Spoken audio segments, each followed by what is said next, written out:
우리는 복음의 빚진 자다, 이런 말씀의 제목으로 함께 은혜를 나누기를 원합니다. 우리 기독교가 이 땅에 존재하는 이유가 뭡니까? 라고 이렇게 묻는다면, 한마디로 말씀을 드린다면 복음을 땅끝까지 전하기 위해서 기독교가 존재합니다, 이렇게 답을 줄 수가 있습니다.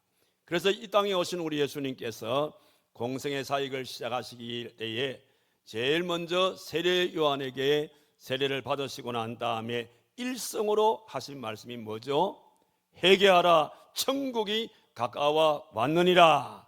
이 말씀을 통해서 복음 전파를 말씀해 주셨고, 또 우리가 지난주에 말씀을 살펴봤듯이 우리 예수님께서 12명의 제자를 선택을 하셔서 그들에게 훈련을 시키시고, 또 그들을 파송할 때도 마태복음 28장 19절 이하에 나오는 말씀처럼, 그러므로 너희는 가서 모든 족속으로 제자를 삼아 아버지와 아들과 성령의 이름으로 세례를 주고 내가 너희에게 분부한 모든 것을 지키게 하라, 이 말씀을 하신 것을 알 수가 있고, 또 부활해서 40년 동안 이 땅에 계시다가 성천 직전에 사랑하는 제자들에게 마지막으로 유언같이 주신 말씀이 사도행전 1장 8절에 나오는 말씀인데, 너희가 성령의 권능을 받으면 예루살렘과 유대와 사마리아와 땅끝까지 이르러 네 복음의 증인이 되어달라고 그렇게 말씀하신 것을 볼 수가 있습니다.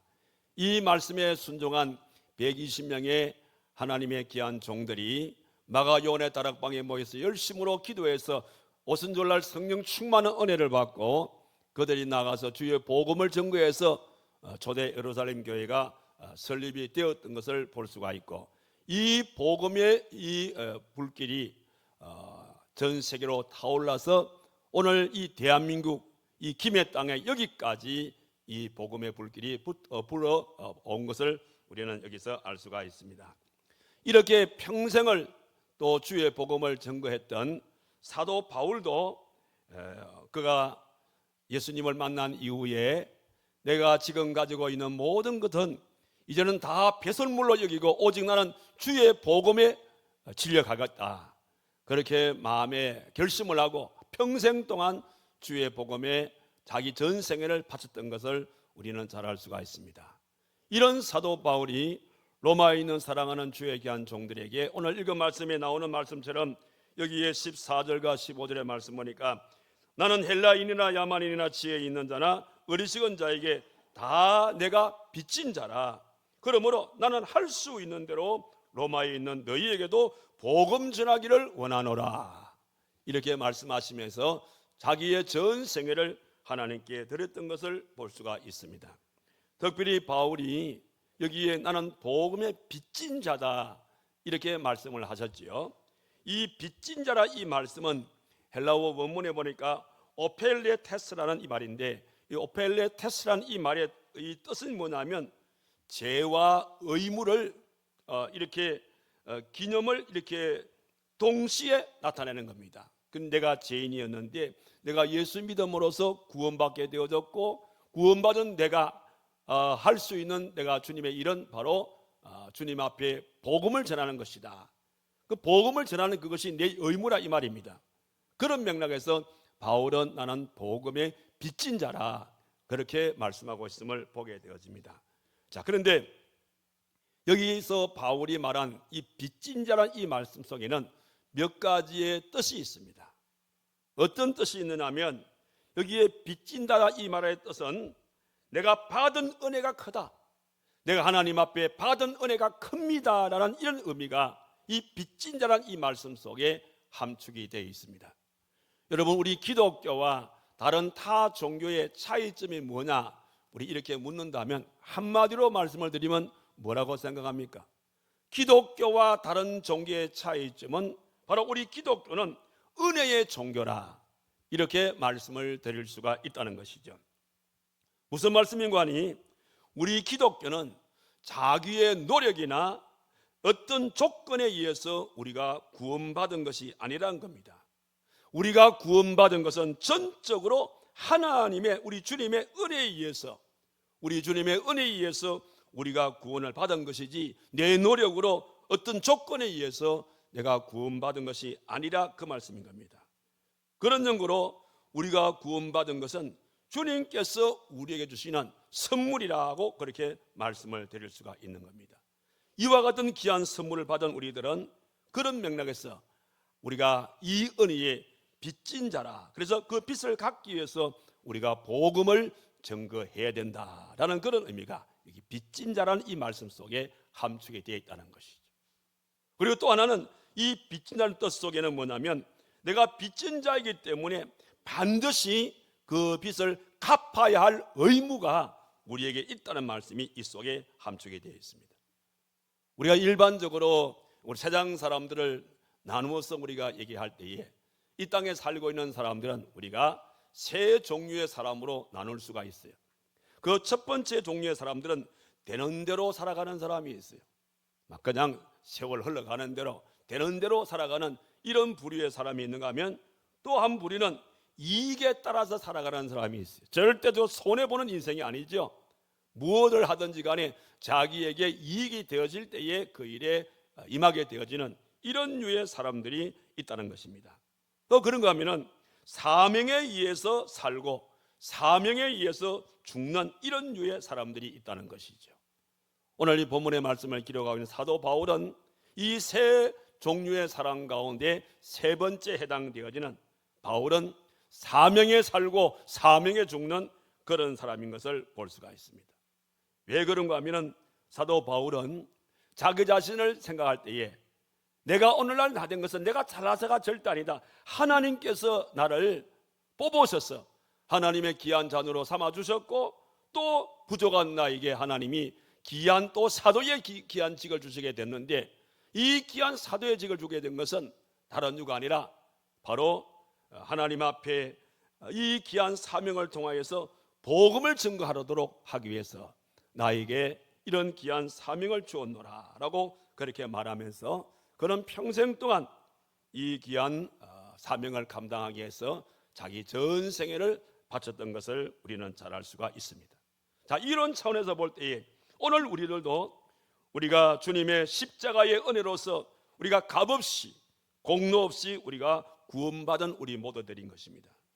그런 연구로 우리들도 구원받은 사람으로서 우리가 하나님의 자녀가 되어지는 특권을 누릴 수가 있었고, 하나님의 자녀가 된 특권을 누린 우리들에게도 또 우리 모두에게는 성도로서의 의무가 우리 모두에게 주어지게 되어졌는데, 그 성도의 의무가 뭐냐면 먼저는 두 가지인데, 첫째는 교회 안에서의 의무가 있고, 그리고 또 한 가지는 교회 밖에서의 의무가 있는 겁니다.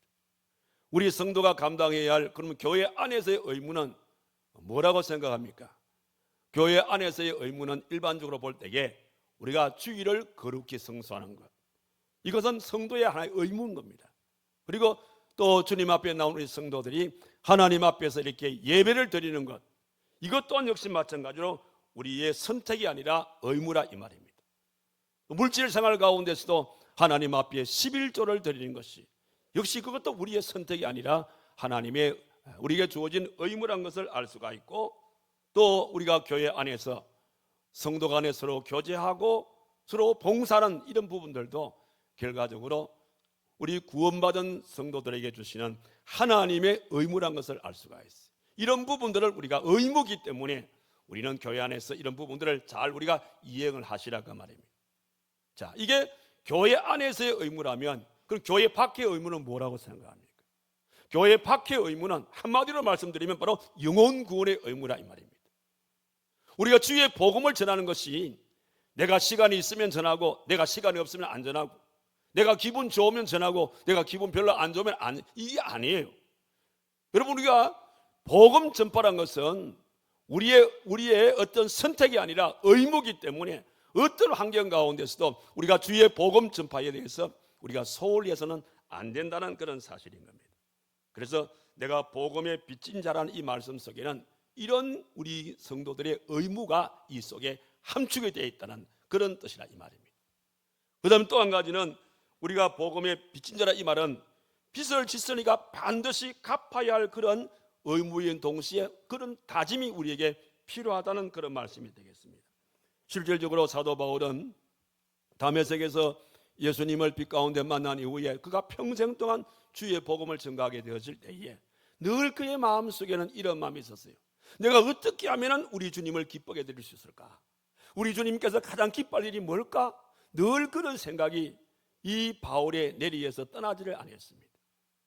그러면서 그는 그렇게 생각해 봅니다. 주님께서 참으로 기뻐하는 것은 우리 형제간에 서로 살아가는 거 기뻐하시겠냐?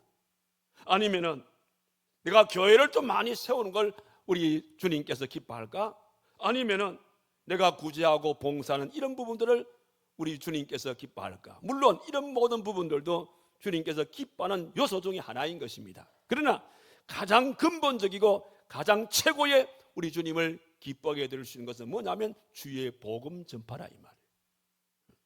이 사실을 바울은 알았기 때문에 자기의 전 생애를 마지막 로마에서 순교하늘까지 자기 전 생애를 오직 이 복음 전파에만 진력했던 것을 우리는 잘 알 수가 있습니다.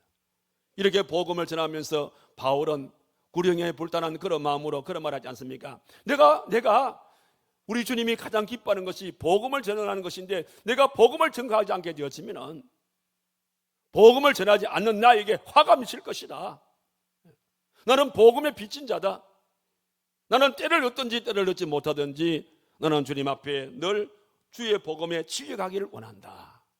이런 말씀들로서 늘 그는 그런 마음으로 살아갔던 겁니다. 그래서 우리가 잘 아는 이 자기의 영적인 자기의 아들로 불리워지는 디모데에게 방금 말씀드린 대로 디모데후서 4장 2절 이하의 그런 맥락에서 나는 때를 얻든지 못 얻든지 나는 오직 주의 복음에 진력할 것이니 디모데야 너도 오직 그렇게 살아가야 된다라는 것을 말씀하는 것을 보게 되었습니다. 이와 같이 복음에 우리가 빛이나는 이 말씀 속에는 이런 세 가지의 의미가 우리들의 이 말씀 속에 함축이 되어 있기 때문에 우리들 또한 역시 마찬가지로 그런 차원에서 우리는 오직 주의 복음에 진력할 수 있는 저와 여러분들이 되어야 될 줄로 믿습니다. 자, 이렇게 말씀하신 이 바울은 그러면 우리가 복음의 빛이나 이 사실을 우리가 바로 알았다면 우리는 반드시 알므로 끝나지 말고 행동으로 옮기라 이 말입니다. 여러분, 우리가 복음의 빚진 자라는 이 사실을 우리가 의미를 알았다면 행동으로 옮기는 게 뭡니까? 실질적으로 복음을 전하는 것이겠죠.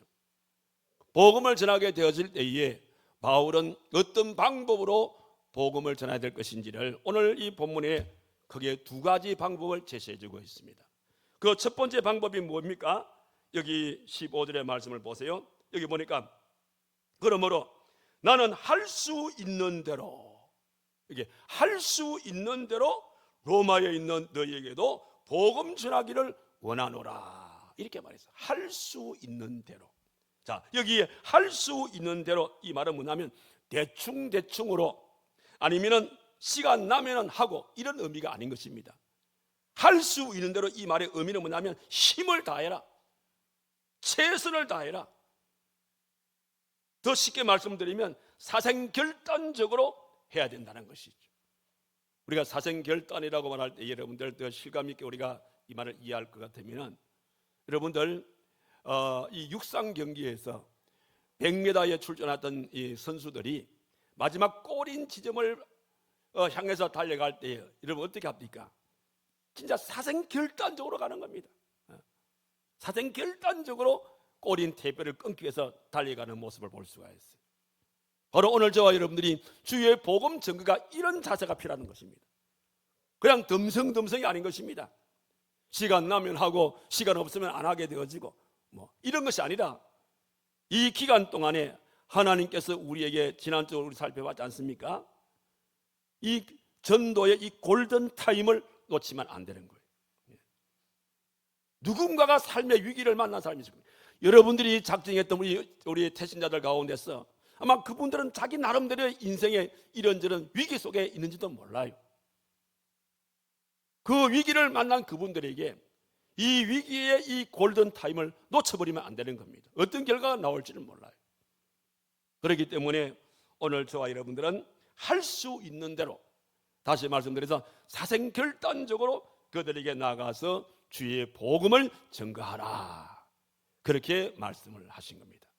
자, 그렇다면 오늘 저와 여러분들 내가 사생결단적으로 복음을 증거하게 되어질 때에 내가 누구부터 사생결단적으로 이 복음을 전할까라고 생각해 보면 제일 먼저 여러분들이 아실 것은 뭐냐면 멀리를 바라보지 마시고 여러분의 가정을 보시면 되겠습니다. 오늘 여러분의 가족들 가운데서 어떻습니까? 모두가 다 함께 하나님의 귀한 자녀로 구원받은 백성으로서 살고 있습니까? 아니면은 우리의 가족들 가운데 아직까지도 구원받은 백성의 반열에 들어오지 못하고 살고 있는 그런 우리 가족이 있지 않냐 이 말입니다. 여러분, 우리가 이 땅에 함께 사니까 별 그런 실감이 없는 것인데, 여러분, 우리가 하나님께서 분명히 말했지 않습니까? 우리가 이 땅에서 인생이 끝나게 되어지면 우리 육신은 흙으로 지은 인생이니까 흙으로 돌아가지 않습니까? 그러나 우리의 영혼은 그렇지 않지 않습니까?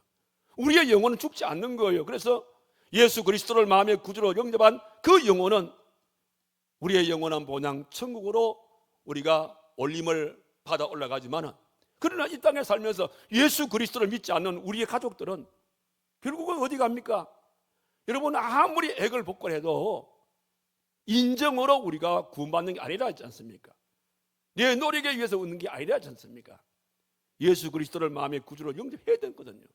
안 한 우리의 가족들은 그의 영혼은 어디 간다 했습니까? 분명히 성경에는 지옥에 갈 것이다.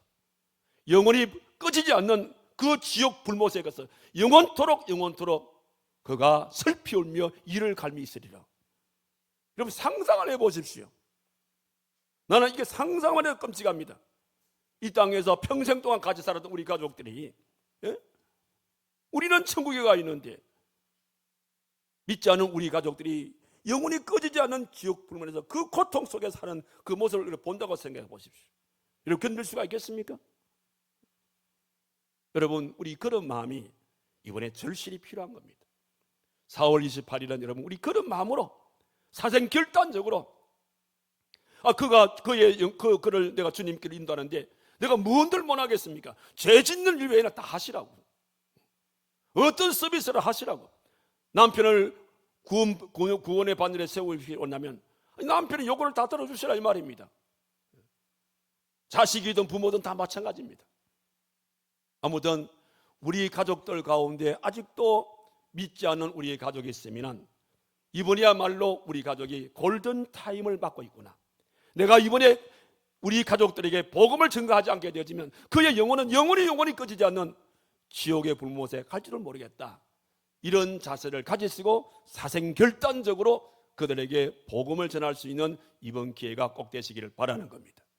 동시에 여러분들, 우리가 2주에 걸쳐서 또 우리 주변에 내가 알고 있는 믿지 않는 우리 주변의 친구들 가운데서 우리 태신자 우리 작정했지 않습니까? 15가지 항목에서 이런 분들이 있느냐, 여러분들이 많이 적어내서 그래서 약 3,000명 정도가 지금 작정이 되어 있어요. 그분들이 누구냐? 이번에 그들을 주님께로 인도할 수 있는 그런 기회란 말이에요. 다른 거 보지 마십시오. 여러분들, 제가 방법도 말씀드리지 않습니까? 4가지 착 전략으로 하라 그랬지요. 4가지 착이 뭡니까? 첫째, 예착. 그 다음에 둘째, 밀착. 세 번째, 집착. 네 번째, 정착시키란 말입니다. 그래서 예착을 가져야 돼요. 이번에 이 4월 28일 날 이분이 교회에 나오지 않으면 안 된다. 이 영혼이 지옥에 떨어지면 안 된다. 그런 사랑하는 그런 예착을 가져야 됩니다. 예착을 가졌다면 밀착적으로 가까이 가서 전화도 할 수가 있고 밥도 한 개 서로 나누면서 얘기를 나눌 수가 있고, 그래서 이제 밀착 그런 가운데서 서로 교제하라 이 말입니다. 그리고 한두 번 교제가 아닙니다. 나올 때까지. 그러니까 집착하시라 이 말입니다. 집착했어요. 그래서 뭐 매일 우리가 전화를 할 수가 있고 여러 가지 방법들이 많지 않습니까? 편지도 쓸 수가 있고. 이게 집착적으로 하게 되어지면 그들의 마음문이 열리게 되어집니다. 그리고 어느 한순간에 그가 이 활천제일교회에 정착할 수가 있는 겁니다. 그런데 우리 에밀 집정이란 이 전략을 가지고 여러분들이 이번에 임하게 되어질 때에 놀라운 역사가 일어날 줄로 믿습니다. 이런 모든 것이 뭐냐? 할 수 있는 대로입니다. 즉 사생결단적으로 하게 되어질 때에 성령의 역사 속에서 그들이 주님께로 나올 줄 믿습니다. 이런 마음으로 하시라는 거예요. 그리고 또 한 가지 방법은 뭡니까? 그 복음을 전할 때에 절대적으로 부끄러워하지 해서는 안 됩니다. 여기에 16절에 보니까 내가 복음을 부끄러워하지 아니하노니라고 했어요. 여러분, 복음을 부끄러워하시면 안 됩니다. 자, 그 당시에 예수님의 복음을 전가하게 되었을 때에 많은 방해자들이 있었어요. 많은 분들이 예수님에 대해서 부정적으로 반대하는 세력들이 참으로 많았습니다. 일반적으로 반대하는 세력들은 예수님을 평가절하하면서 이렇게 말합니다. 이거 예수란 그 사람 뭐 목수의 아들을 태어나가지고 가난한 그 농부의 가정에 태어나가지고 목수의 가정에 태어나가지고 그래가지고 뭐 가난한 사람들과 살다가 마지막 죽을 때는 강도들과 더불어서 십자가 죽은 사람 아니냐? 그런 사람을 왜 믿어? 이런 식으로 예수님을 평가절하했던 그 무리들이 많았어요. 사도 바울은 그런 가운데서도 불구하고 거기에 개의치 아니하고 그런 다메섹에서 예수님을 빛 가운데 만난 이후에 자기의 전 생애를 다 주님께 쏟으면서 복음을 전거했습니다. 열정적으로 복음을 전하면서 특히 디모데후서 2장 12절 말씀 보니까 그런 말씀을 하시더라고요. 우리가 주를 부인하게 되어지면 주도 우리를 부인한다. 우리가 주님을 부인하면 주님께서도 우리를 부인할 것이다.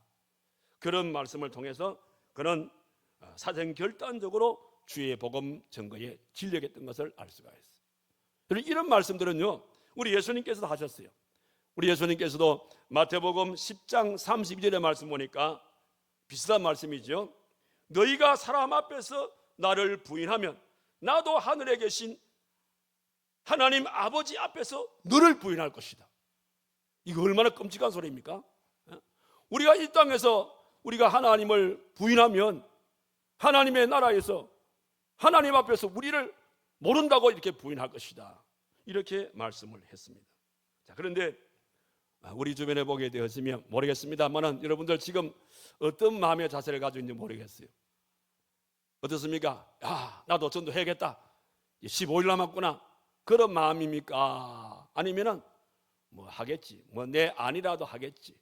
뭐 전도 너 우리가 매년 하는 거 아니냐? 그런 마음을 가진 분이 있습니까? 또 아니면은 내가 전도는 하고 싶은데 이 부끄러워서 못 하겠다. 아이고 이 나이에 무슨 전도야? 창피스럽잖아. 내가 그래도 이 교회에 내가 사이에서 내가 사장이고 내가 부장이고 내 지위가 있는데 내 이 부끄러워서는 못해. 혹 이것 때문에 망설이는 그런 성도가 있다고 한다면 여러분, 제가 여러분들에게 말씀을 드리고 싶어요. 그런 마음이 계시는 분이 계시면은 여러분, 이 시간에 여러분들 날 위해서 골고다 언덕에서 온갖 수모와 창피를 당하시고 그리고 십자가상 위에서 피 흘러 돌아가시게 되어지는 예수님을 바라보시라 이 말이에요. 그 예수님한테 물어보십시오. 내 마음에 복음 전파하는 것이 창피스러우면 주님, 그때도 이만큼 창피스러웠습니까? 내가 주의 복음을 전가하게 될 때에 내 마음속에 부끄러운 마음이 일어나게 되어지면 주님, 그때도 이만큼 부끄러웠습니까? 한번 물어보십시오. 그럴 때에 하나님께서 여러분들에게 놀라운 용기를 허락해 줄 줄로 믿습니다.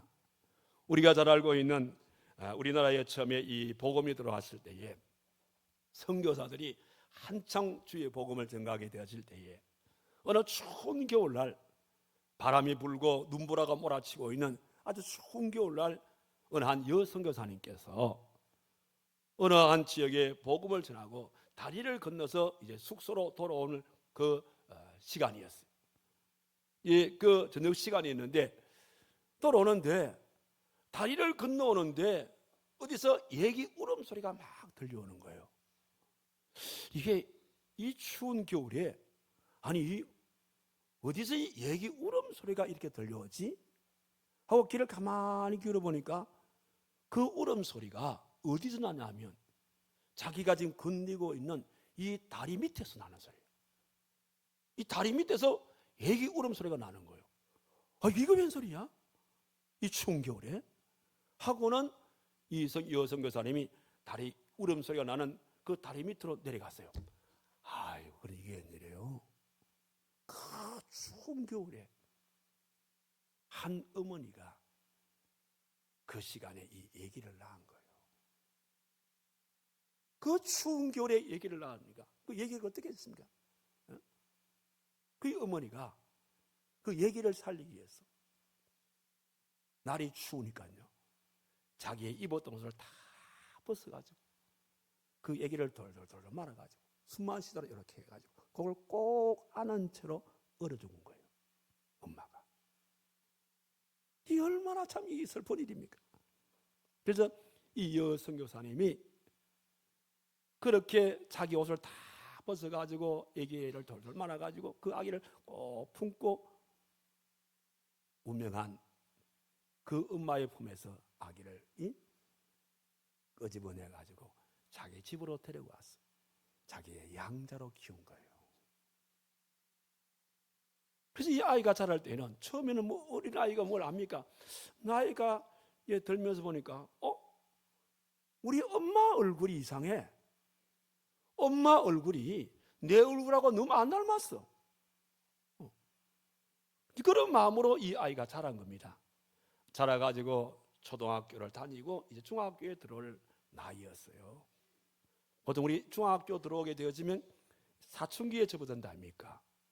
사춘기에 접어들었을 때에 이것저것 막 궁금한 거잖아요. 궁금하고 자기 이게 마음이 흔들릴 때지 않습니까? 이 아이가 왜 엄마의 얼굴과 내 얼굴이 다르냐?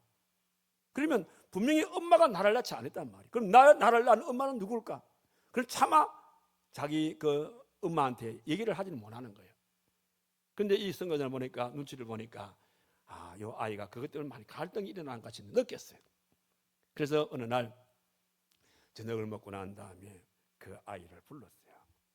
그리고는 지난날 얘기를 이 아이에게 쫙 다 해준 겁니다. 추운 겨울날 너를 낳아준 엄마가 다리 밑에서 너를 낳았는데 너를 살리기 위해서 엄마가 입었던 모든 옷을 다 벗어가지고 너에게 다 입혀주고 그걸 돌돌 말아가지고 그리고 너가 엄마가 너를 꼭 품에 안고 세상을 떠났더라. 그래서 내가 발견하고는 너를 그 엄마의 품에서 내가 끄집어내서 내가 지금까지 내가 너를 키워노라. 이렇게 얘기하는 거예요. 그 얘기를 듣던 이 아이가 눈을 펑펑 무는 거예요. 그리고 수년이 지났습니다. 수년이 지나고 난 다음에 어느 날 아침에 일어나 보니까 자기 아들이 없어. 아무리 찾아봐도 아들이 없어. 그날따라 추운 겨울이었고, 그 다음에 아주 눈이 많이 내렸던 그런 겨울이었어요.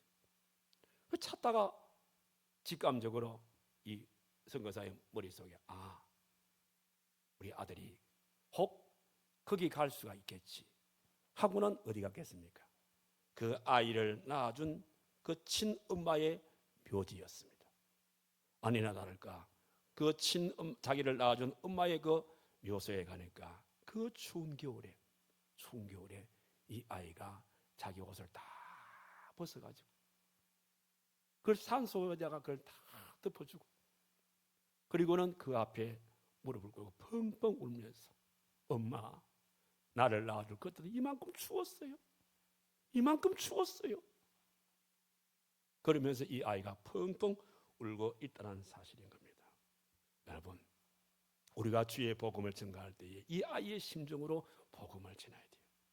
주님, 날 위해서 십자가상에서 고통당할 때 내가 지금 느끼고 있는 이만큼 주님 고통스러웠습니까? 우리가 그런 마음을 가지고 이번에 전도에 임해야 될 줄 믿습니다. 여러분, 이런 마음을 갖게 되어지면 어찌 복음 전가하는 것이 여러분 부끄러운 마음이 들겠습니까?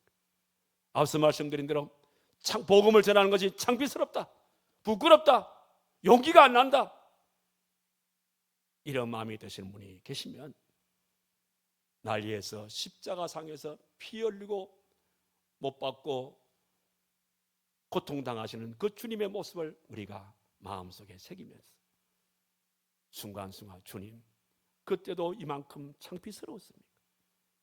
그때도 이만큼 부끄러웠습니까? 한번 그 주님에게 물어보시기를 바랍니다.